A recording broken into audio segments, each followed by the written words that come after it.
Hello, VC. This is Dennis coming back for the first time in a while. I've been in the process of moving and finally moved into my new place with my girlfriend, so that's a pretty big move. And there's a lot of crap behind me in my man cave here. Have yet to unpack. Been dealing with. I managed to somehow screw up my ankle while moving. Well, it was like my Achilles or something got pulled. And then I've been dealing with a sore back over the last week, so this place is pretty full. But this will be cleaned up before too long, I suppose. Uh, but in the meantime, I leading up to this move, I pretty much stopped buying vinyl. Let's let the move, right. But since then, I've gone a little bit hog wild.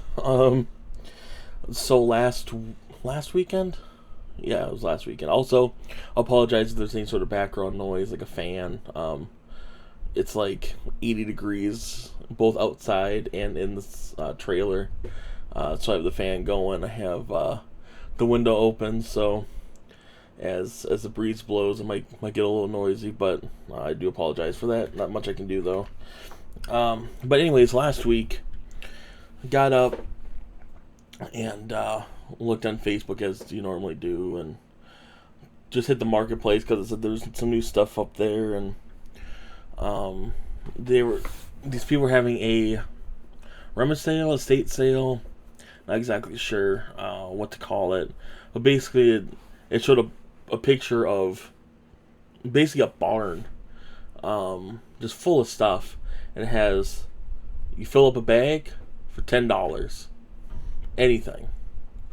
Um, well, looked to see where it was. It was a few miles out of town, not that big of a deal, not that bad of a drive. So headed down there, and I saw there was a bunch of records there, and not knowing what was there, if it was old photos, whatever. I went out and took a chance, and I came home with the haul.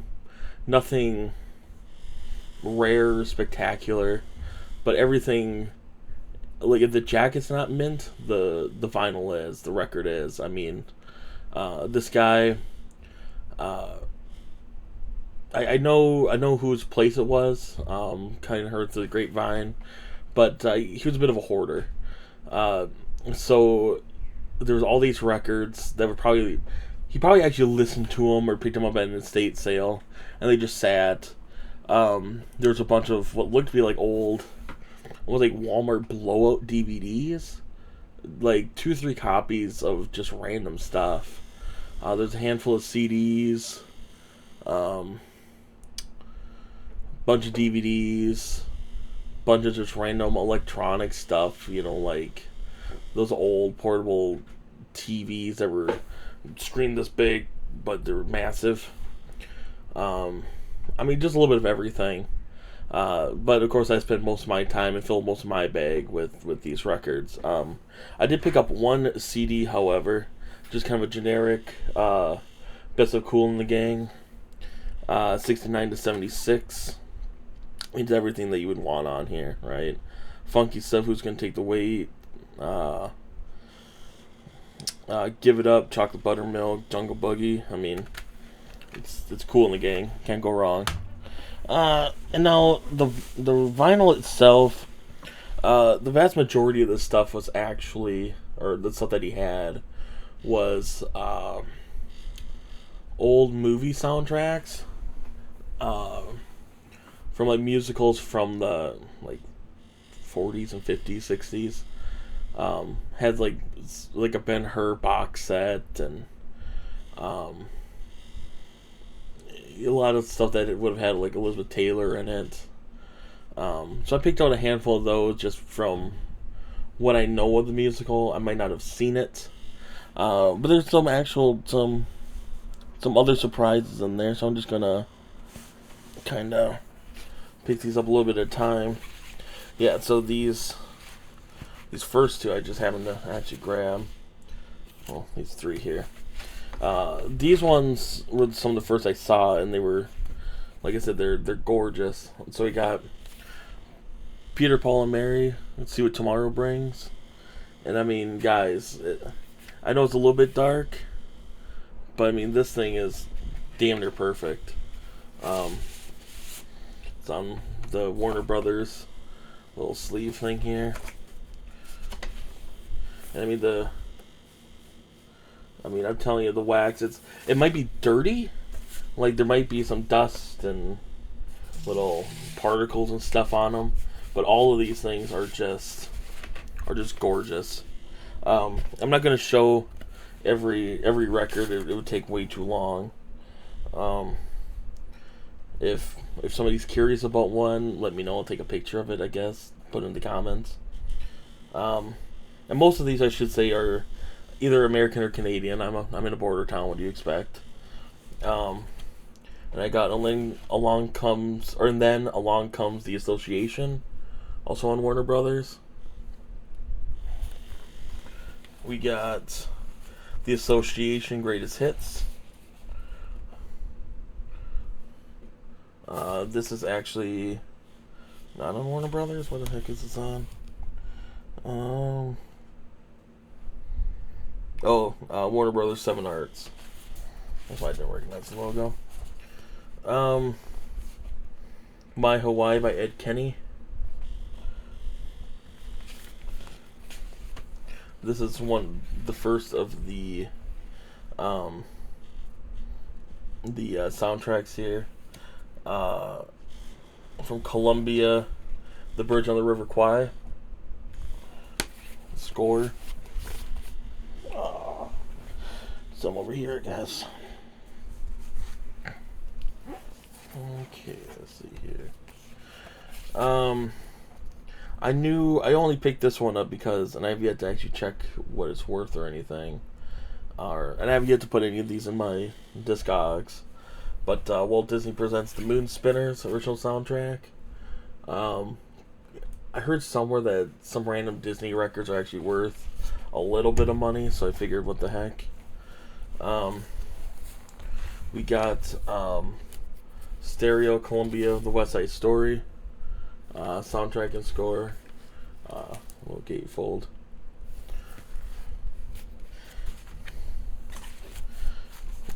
Got a nice cleaner copy of South Pacific. I have this one already, but it's pretty beat up. I'm not sure if the record was even in the sleeve when I picked it up. I only picked this one up because of the studio that it came from. I'm sure you'll recognize it. I have no idea what it is. It's called Mr. D's Machine by Mobile Fidelity Records, not the Mobile Fidelity. It's actually the precursor. All it has on here is Mr. D's Machine, audio spectacular panorama of sound revealing the modern diesel locomotive of American railroading hard at work. So, I'm sure it's nothing special. I know it didn't go for a lot. I checked it real quick on Discogs when I was out there, just to see, like, did I get a score tag? No, I didn't. Let's see here. We got the original soundtrack for The Long Ships on Colpix. And since I wasn't familiar with this label at all, I will kind of show this one. Colpix.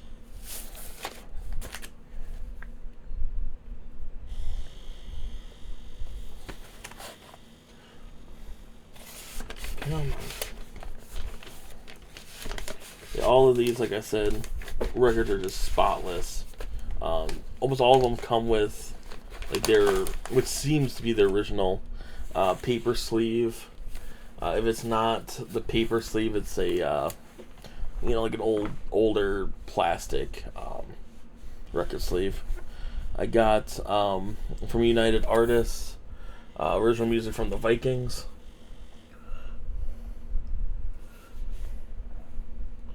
Right there. And then from Warner Brothers again, soundtrack to Camelot.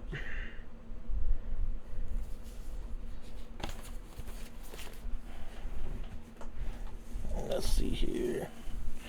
And then the last handful from this, I didn't really want this, but I don't think I own a record from this label.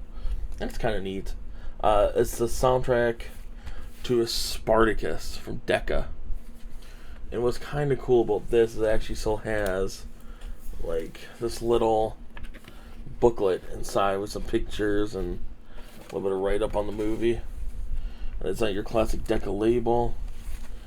Original soundtrack album from Alex North for Cleopatra. Which, I don't know what this label this actually is off the top of my head. 20th Century Fox. I picked up these last two here. So one's an open copy and one's sealed. But it's Happy Heart, Goodbye Columbus, Both Sides Now. It looked kind of interesting. From Design Records. And it says it has Morty Lewis on Galaxy Sax. I'm a sucker for pretty much any anything dealing with sax. I'll at least try it out. And this is the exception to the rule about having a sleeve with it. But it's still perfect condition. I'll throw a sleeve on it later once I get all my other records unpacked and throw it in the shelf. But the reason why I picked up both this open copy and this still sealed copy, which somebody picked up for like 99 cents, is actually because they are different. The sealed one was printed in Canada, and I'll try to right there, printed in Canada, and then it has, manufactured by whatever. And then here, the open one is actually printed in the USA. So, again, if these things was to cost me any amount of money, I wouldn't have bothered with it. But I still had room in my bag, and what the hell, right? So those were the finds from that little garage sale. And then more recently, I've been eyeing these couple of albums for a while on Amazon, but I'd waited until I moved to pick them up. This first one, I think I'm gonna send back. There's some corner. I don't know. I'm torn. There's some kind of corner damage. It's a little bit beat up on the top. I'll just right here and right here. I know a lot of people would, but at the same point, I know myself, and the fact that chances are it's hard to keep anything cardboard like this in perfect condition, right? So it's like, do I send it back? Do I just keep it and just kind of deal with it? I don't know. But anyways, the album in question is from the band Twin Temple. And quick not safe for work warning, I suppose. I guess I'll try covering it up. Cool in the Gang. It's actually a satanic doo-wop album. Yeah. So I'm not a Satanist. I am a doo-wop fan. And I like oddball music. So, yeah. I sampled it. It's kind of neat. As you can tell, like I said, it's still sealed. I haven't listened to it yet. Haven't listened to any of these. I don't even have my turntable plugged in yet. We're still in the process of kind of getting the living area set up for it. But let's see here. It's from I don't think it has anything. It has Alexander and Zachary James, so it must be some sort of either a couple or brother sister. But it has songs like The Devil Didn't Make Me Do It, Lucifer My Love, Sex Magic, I Know How to Hex You, Santa Muerte, Let's Hang Together, and Knox. I mean, it's, I don't know, it's real, to me it's a really interesting concept. And the reviews on Amazon basically say that, it's good, but it's good because the music's good, not because of the content so much. So we'll see how that goes. And then this, I was really, really excited for when I saw that it was coming out, and that's Stray Cats 40, for their 40th anniversary. Brian Setzer, Lee Rocker, and Slim Jim Phantom came back together. Brian Setzer, of course, Brian Setzer's orchestra, has been out doing his own thing for quite a while. This is their first time Stray Cats has been together in quite a bit, so I was excited to get that. And then today, I decided to take a run over to it's local record stores I have, and I picked up a handful of 45s and a couple of 33s here. And normally I don't care much for 45s, but I decided to take a look, and a few of them intrigued me. They're cheap, only a couple bucks a piece, all in either VG Plus condition or mint. So the first one we got here is an island, or not island, yeah, an island. Tone Loc, Funky Cold Medina. Both has the vocals, and the B-side is the instrumental. I got We Are the World. They had a bunch of these. Some had a better jacket, but they didn't really. I didn't want to pay double the price for just for a better piece of paper. So it's your classic We Are the World with, from the 80s with a ton of the stars. And then it's backed with Grace by Quincy Jones. Next, we got KC and the Sunshine Band with the... I'm not sure which side's the A side and which side's the B side.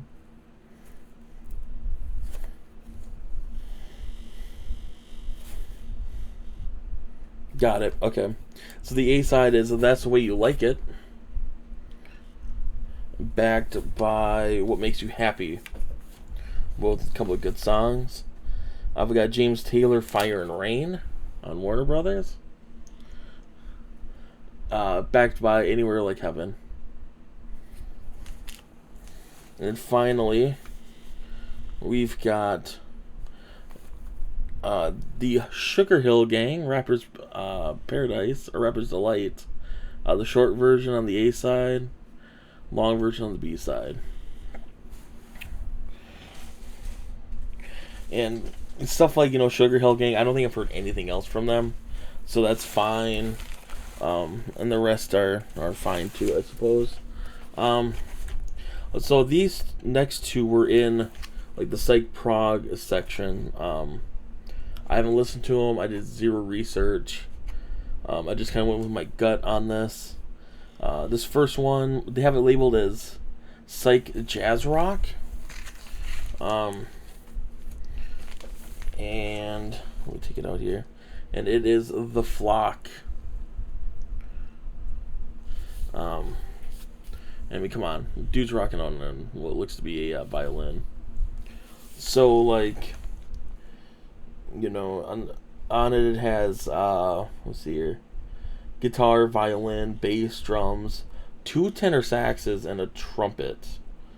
Look to be that makes up the band for the most part. Maracas on a song, flute, harmonica.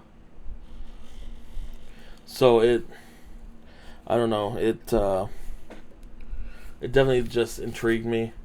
I mean, your classic Columbia.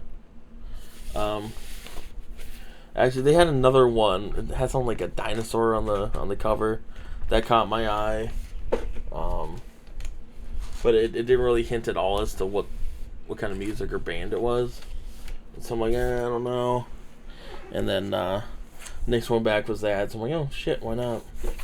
Now this one, this is a little bit of a risk. This cost me like $30 Canadian, which is 25 US. I don't remember. This definitely looks just like plain psych. It's Elephant Candy, The Fun and Games on Uni Records. Again, the record, I think it needs to be cleaned, but it looks good. And this is the label. First time I've ever seen this, either in person or in the VC. That label there. I don't know if it was short-lived or if it was a subsidiary or something else, but and of course it has a little hole clip in it, a hole punch, so it's probably discounted or something at some point. Here's the back. I don't recognize any of the names for the people in this band. Joe Duggan, Carson Graham, Sam Irwin, Rock Romano, Paul Giel, and Joe Romano. But let's see here. What else can I really say? It just has manufactured, distributed in Canada, but it was printed in the U.S. I can't even tell where this was recorded at. But yeah, I'm really looking forward to listening to this. It looks really intriguing to me. Well, that's about it, to be honest. I was hoping to actually have this video shorter than, looks like it's 22 minutes at this point. So hopefully I'll have a few more videos coming out shortly once I can unpack some records so I can enter in a few contests, tunes from the Man Cave, and a few others here I'm seeing pop up. So until then, thank you and have yourself a good one.